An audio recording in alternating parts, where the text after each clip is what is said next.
My name's Sean. I was part of the Leonira crew aboard the Eclipse-Veil, and now I'm the only one left. We've been stranded for 170 days. This was supposed to be a simple mission, a supply run from Earth to Mars, but now the ship's broken. Everyone is gone, and I'm staring at Lloyd's body in an escape pod. I caused this. And if you get this message, don't come for me unless you have a plan to collect our bodies. We are the Leonira crew. We were supposed to be the best. God, Rosemary, how do I even begin to describe her? She was 27, and everything about her seemed timeless.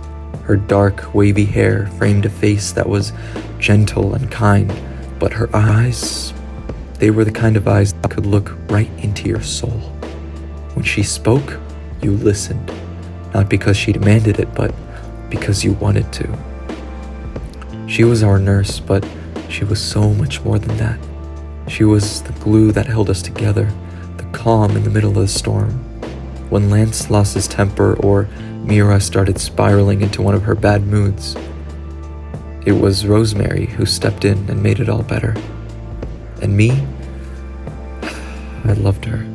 God, I loved her so much. I would have done anything for her. I would have fought for her, killed for her, thrown myself into the void of space if it meant keeping her safe. But I couldn't protect her this time. If only I had seen the signs. Maybe she'd still be here. She used to tell me I was like a little brother to her, and in all honesty, she was like a mother figure to me. I told her everything about my abusive dad, about my siblings who I haven't talked to in a while, everything. And I loved her so much, but it wasn't anything romantic or anything weird like that. It was more. It was completely platonic, like she'd ruffle my hair, smile that soft, knowing smile, and tell me how proud she was of me. She made me feel seen, like I mattered. I loved her. And I failed her. Lloyd used to be the heart of the cockpit. He was one of our co-pilots, and before the crash, he was reliable, efficient, and utterly unshakable. He had this quiet authority to him. With this stark white hair and calm demeanor, he didn't waste words, but when he spoke, everyone listened. But after the crash, Lloyd stopped speaking entirely. He just lies there in the nurse's lab, awake but silent, trapped in his broken body. The asteroid collision didn't just take his arms and one of his legs. It stripped away his face, his lips, his nose, and even his ability to cry. What's left is raw, exposed, and haunting. He didn't move much, only his eyes shifting occasionally to track what's happening around him. They are accusing eyes, though he's never said a word. He knows I caused the crash. He knows I was the one in the cockpit when the lever was accidentally pulled, sending us veering Sorry, I haven't slept in a while. Into disaster. Everyone else thinks it was Lloyd. The silence, his condition. It was easy for them to assume he'd been a mistake. And I let them believe it. I couldn't bring myself to confess. Not to Rosemary, not to Mira, not to Tsugumi or Lance. I loved them all too much to let them hate me. The thought of losing the only people I have left was worse than the guilt clawing at me. So I've lived with it every day, watching Lloyd lie there, watching his eyes follow me, knowing the truth. I let them believe it. I told myself it was to protect them, to keep us from falling apart further. If they knew the truth, that it was me, the kid who wasn't even supposed to be in the cockpit, the one who wanted to watch the stars, they'd hate me. And I couldn't bear to lose them, not when they were all I had left. But that didn't stop the guilt. Every time I walked into the nurse's lab and saw Lloyd lying there, his body ruined, but his mind sharp as ever, I felt it gnaw at me. I'd sit by his side sometimes, watching his chest rise and fall. the only proof that he was still alive. I'd whisper apologies, half hoping he couldn't hear me, half hoping he'd suddenly respond, even if it was just to curse my name.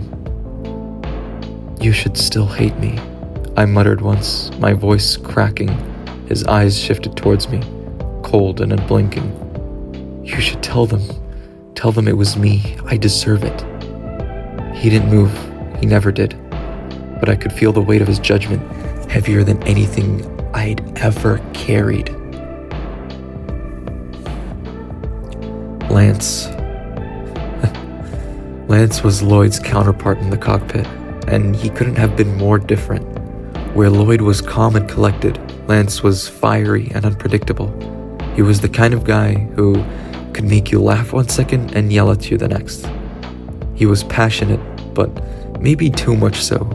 He cared deeply about the mission, about the crew, but he had a temper that flared like solar flares in the void.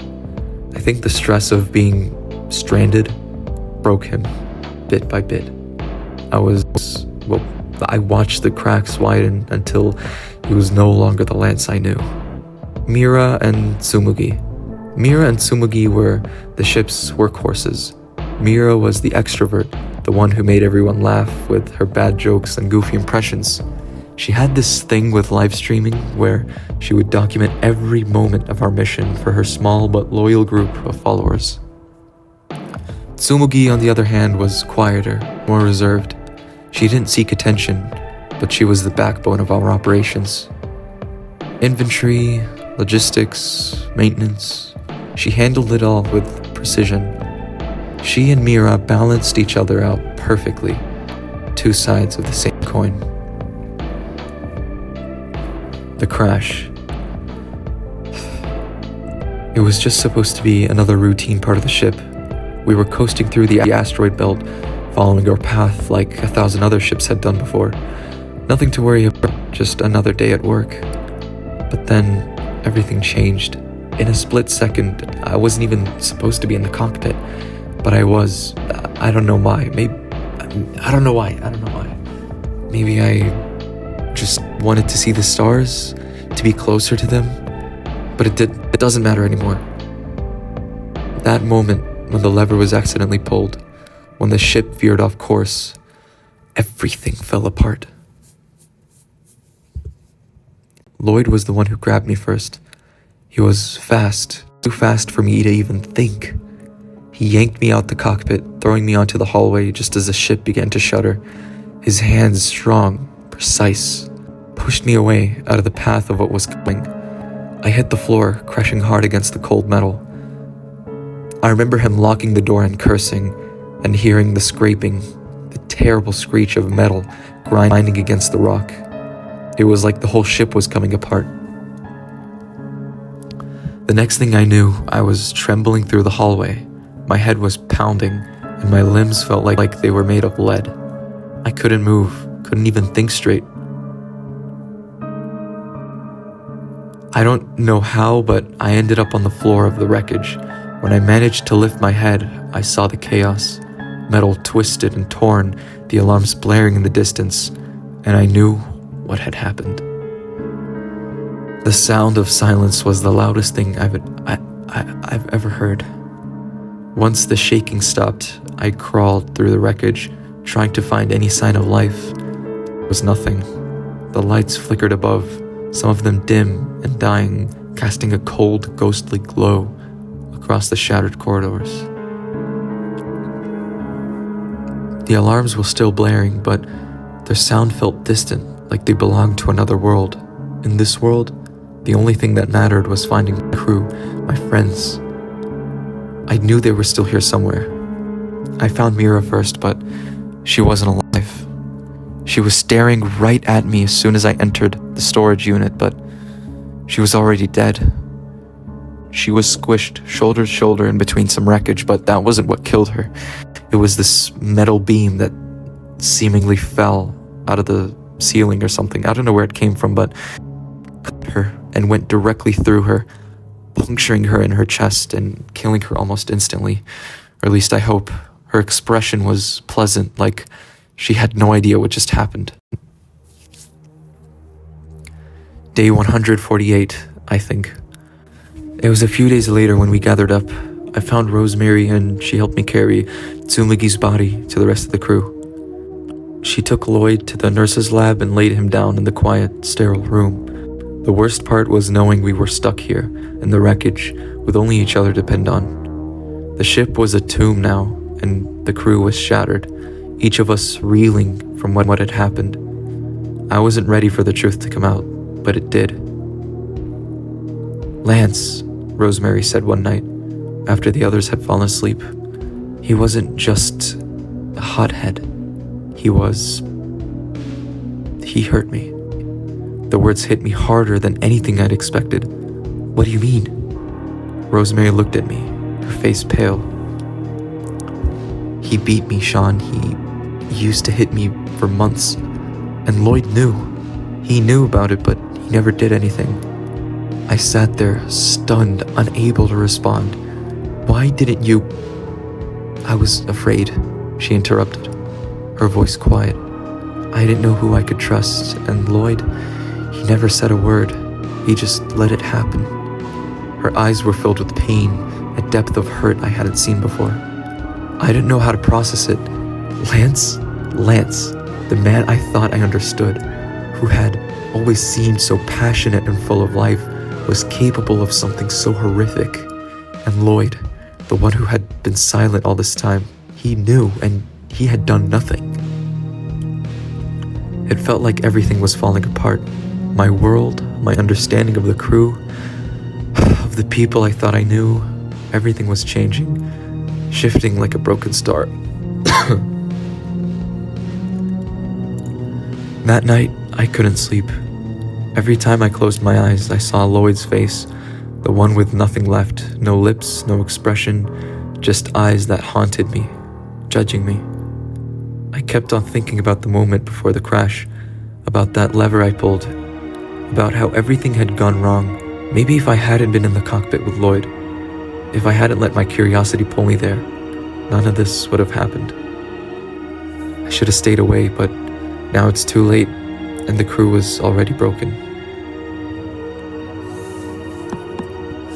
Day 149. It had been a week since the crash. The silence was oppressive. No one spoke much anymore. We were running low on supplies, our hopes of rescue dwindling each passing day.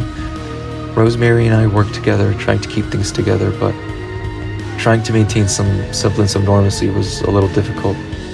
I could feel the weight of our situation placing on us all. Lance had been quiet, withdrawn. I don't know what to say to him anymore, not after what Rosemary had told me. Tsumugi was busy with repairs, but even she had a look in her eyes, a sadness that matched mine. That evening, I sat by the escape pods, staring out into the infinite void of space. The stars were beautiful, but they felt distant, unreachable now. I couldn't help but think about the lives we had once lived, the dreams we had when we boarded this ship. On day 154, Lance had gone completely psycho. He started eating all of the food we had, as well as all of the food we were supposed to deliver to Mars. And when me and Rosemary went to go stop him, he lashed out at us and nearly broke a window that could have sucked us all into the darkest depths of space. So anyway, we just gave up and decided to let him do whatever. We had our own food, so it was fine. Most of the food here was made synthetically, so we technically had an infinite amount, but it all tasted the same. It was all bland and boring.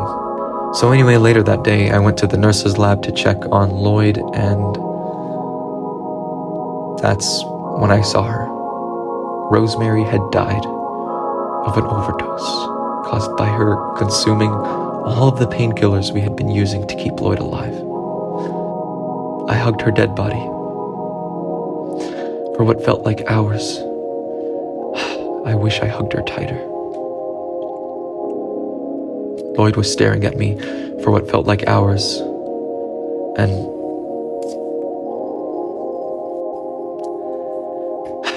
after I finished, I picked him up and ran to the escape pods, stuck him in there, and scheduled an to launch back to Earth on day 170. I went back to the nurse's lab and noticed a note that had been lying right next to Rosemary that I hadn't noticed before. It was Rosemary basically saying how much she loved me and how sorry she was that she couldn't be there for me, and I'm not going to get into the specifics because it's meant for me, and I don't want anyone else to know what was written on it except for me. Anyway, she mentioned there was a gun in Lloyd's locker. Supposedly it was there as a backup just in case some space pirates or whatever broke into our ship, but it has a completely different use now. She told me to use it to protect myself, and at this point I was unimaginably angry. So I stormed over the locker, grabbed the gun and the 3 bullets, and called over Tsumugi, who was trying to sleep away her sorrows, but I told her everything and she was just as upset as I was. So we went to find Lance, and he was genuinely insane. He wasn't human anymore at this point. Anyway, when we found him, he was hiding in one of the dark rooms with the fire axe. I don't know where he got it from, but whatever. He drove it deep into Tsumigi's collarbone, just the area in between her shoulder and her neck. It was loud and like a crunch. She didn't even yell. It was so fast. She just turned around as soon as he took the axe out. She tried to run, but it was too late because he struck her again, this time on the head. She died without making a single noise. He ran after me, and I had no choice but to run. I hadn't even loaded the bullets yet. Thankfully, some random pipe burst in his face while he was chasing me, completely burning his eyes, and I like to imagine that it was Rosemary assisting me. Anyway, after I loaded the bullets, I noticed he was on his knees already, so I decided to just take advantage of this moment and get revenge for Rosemary. I shot him once in the thigh, and he grabbed his thigh, screaming. I think I completely obliterated his femur. And then I shot him right in the lung. His screams died out, and then I delivered the final blow, directly in between the eyes. Pop! He fell backwards, and blood started to go everywhere, but I didn't care at this point. I wasn't going to clean it. What was the point anymore? Now finally, I'm sitting here, facing Lloyd. I don't know if he can hear me or not, but any second now he should launch back to Earth, and I'm just gonna be here. I don't know how much longer I'll survive, but when I feel like I'm about to die, I'll just, die with my head on Rosemary's lap. I hope I see her again. Someday, somehow. But yeah, that's it. Goodbye from Sean.